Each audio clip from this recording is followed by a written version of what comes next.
Alright, much ado about nothing time. Playing some Alesha Reanimator in Modern, and we gotta ship that one. I guess this is slightly better. We really want black mana, so I'm just gonna put Bolt to the bottom. Stomping Ground Stat, Pestered. See what our opponent's up to.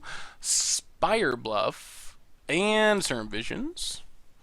Someone trying to get the the last bit of action out of their Gitaxian Probes before they're banned forever. Not sure what our opponent's on yet. Well, let's just thought seize here.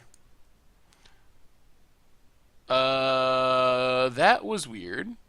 I guess we took Temur Battle Rage out of a hand with Kiln Fiend and Mutagenic Growth left in it, along with lands. I don't know what happened. I guess I accidentally clicked Temur Battle Rage. I didn't even get to see the hand. I had to look in the chat to see what cards were there. It kind of works out. That might have been the right call because we can just terminate this Kiln Fiend. Part of me wants to be greedy and Faithless Looting first, but if we whiff on a land, we could just literally die. Alright, Bloodstained Mire cracks it. And another Certain Visions for our opponent. And a Swift Spear. Well, hopefully we just find more removal. Seems like that's our best path to victory. Ooh, alright, well that's Faithless Looting. We do want to find more lands. There's land in a Grizzly Salvage. So we'll discard Master of Cruelties. Discard Ooze. Inquisition our opponent. Now, no misclicking here. Let's actually look. Apostle's Blessing and Mutagenic Growth. And we'll just take Blessing. That actually saves it from our removal spells. Play a land, pass the turn. And if our opponent doesn't draw removal, we might just get the Alesha combo kill. Sulfur Falls and another Swift Spear. Well, we know our opponent's hand. It's land and Mutagenic Growth. And if they don't leave back blockers or peel something, are they just going to fire off their... Yep, just fire off the Mutagenic Growth. So our opponent's hand is Island. So we take 6 down to 11. Opponent has nothing in hand. Ooh, a Tasigur too. Well, we're going to go combo kill plan. Play Alesha. Pass the turn. So now our opponent has to leave back a blocker, or they literally just die to Alesha combo. Sleight of hand for our opponent. I guess their other possibility is just killing us, which would be bad.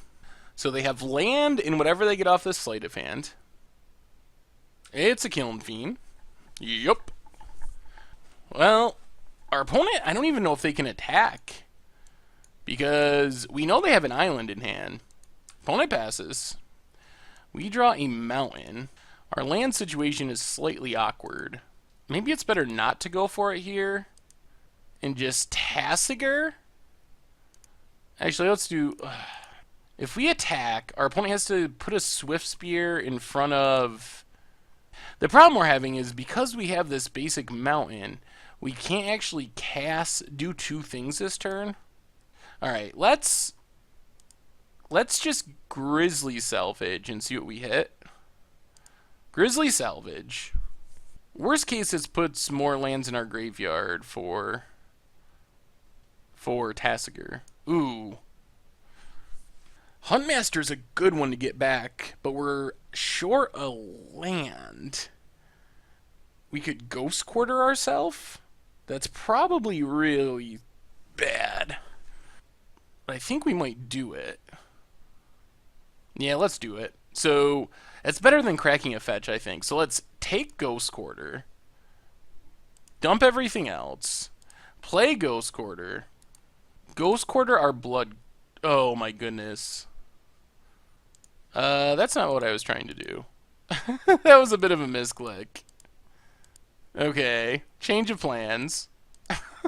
Oh my god. Oh boy. That was bad. Pestered.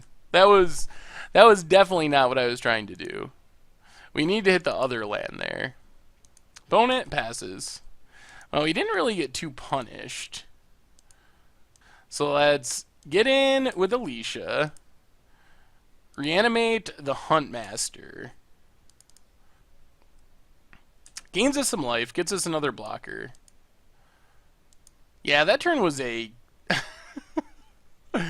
Oh man, I don't know what was going through my head there. That was pretty bad.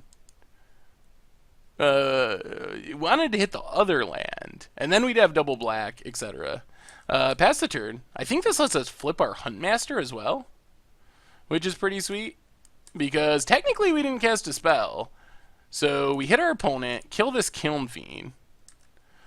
That's a sweet combo I didn't actually realize was in the deck. Getting back Huntmaster means we didn't cast a spell, so it triggers.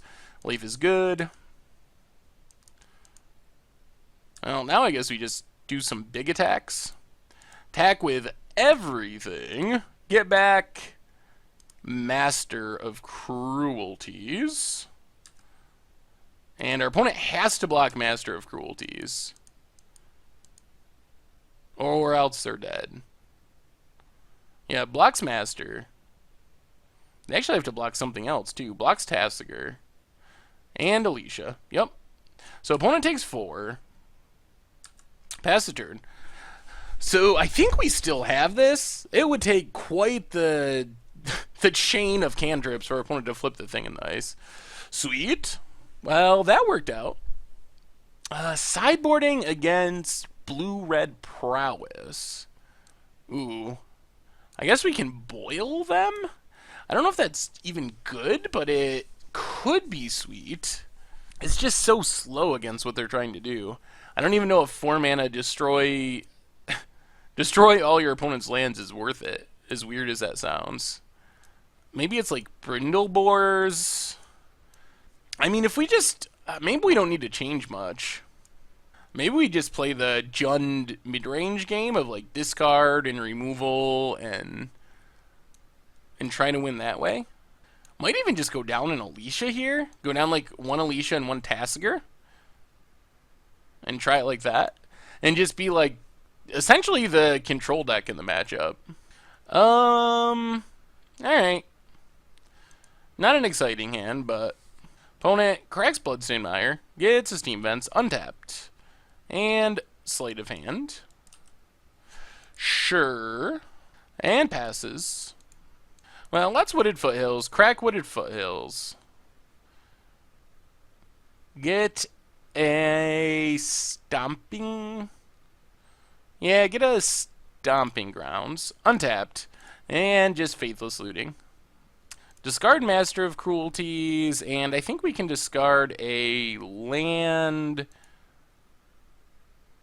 Basic Swamp. We'll get rid of Blood Crypt. Pass the turn.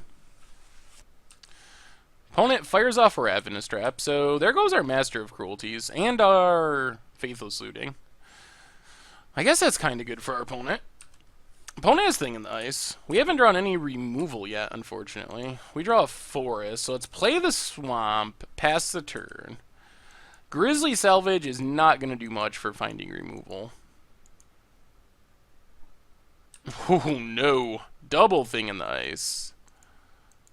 Well, let's Grizzly Salvage. I guess we'll just take Bojuka Bog out of all these lands.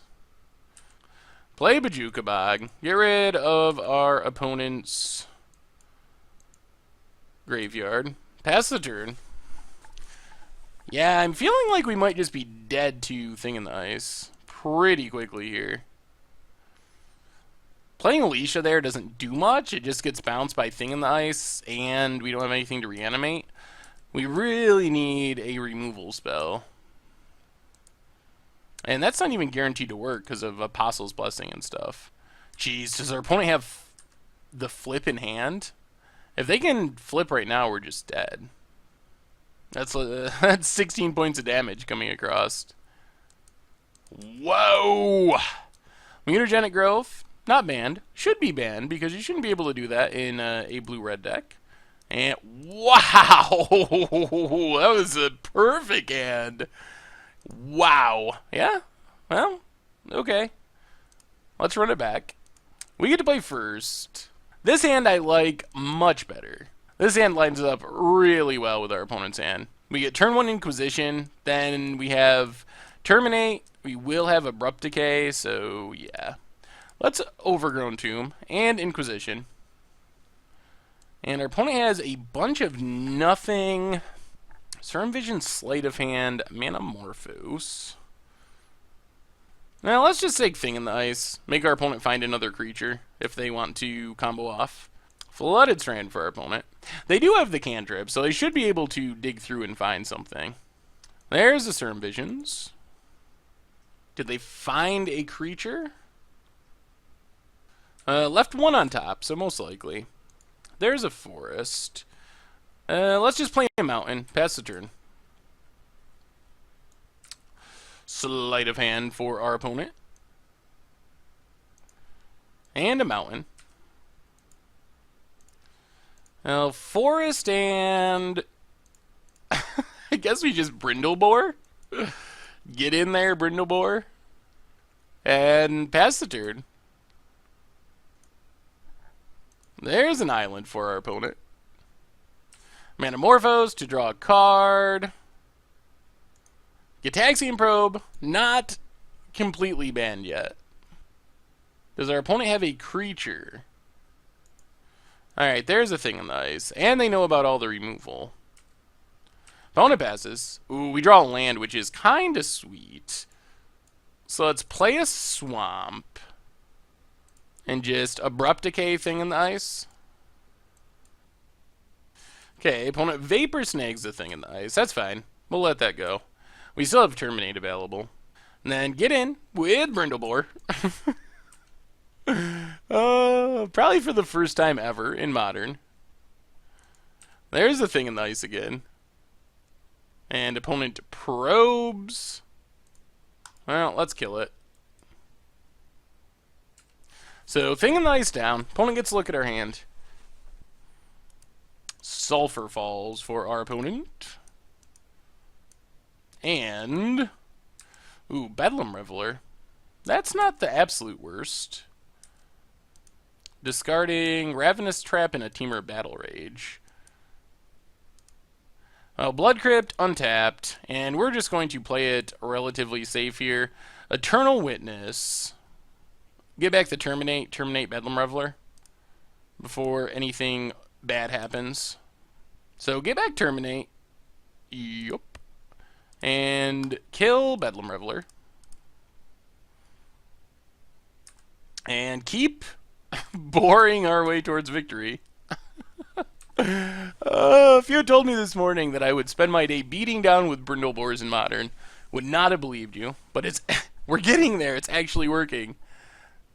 The kill all your opponent's threats plan is very good against this deck. This deck is very explosive and wins by being explosive. Sort of like the Death Shadow decks or Infect. But it definitely can have problems with decks that can present a ton of removal. Ooh. Well, let's just attack with both. Actually, no. Well, yeah, we can attack with both. I was worried about a protection from color spell, but we're going to have these artifact tokens. So Apostle's Blessing is not really something we got to worry about. The way we would die would be like spell, spell, spell into double strike. I wonder if we should just play Alesha? Alesha loses to... I think we're just going to play PN Karen. I think that's probably fine. So there's PN Karen. And pass the turn. Serum Visions for our opponent. Pumps up the Kiln Fiend.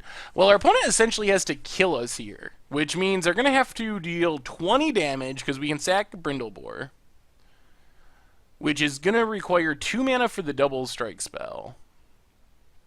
So I think they need 3 spells, including 3 more spells, with one of them being Teamer Battle Rage. I think that's the way they could win. So there's a Lightning Bolt at our PN Karen. Yup. There's Gitaxian Probe. Does our opponent have a land? Oh, and we got the GGs. Whoo! Apostle's Blessing. Oh, that does get protection from artifacts. So our opponent does get in the big hit, but they scoop it up. Our opponent had mutagenic growth as well, but that actually puts our opponent to 0. The downside of Phyrexian mana cards, they they do cost life, especially in a deck like this where you're blue-red and you're playing white Phyrexian cards, green Phyrexian cards, and so forth. So, well, sweet. We've been taking down a lot of tier 1 decks for some reason. This deck seems pretty reasonable.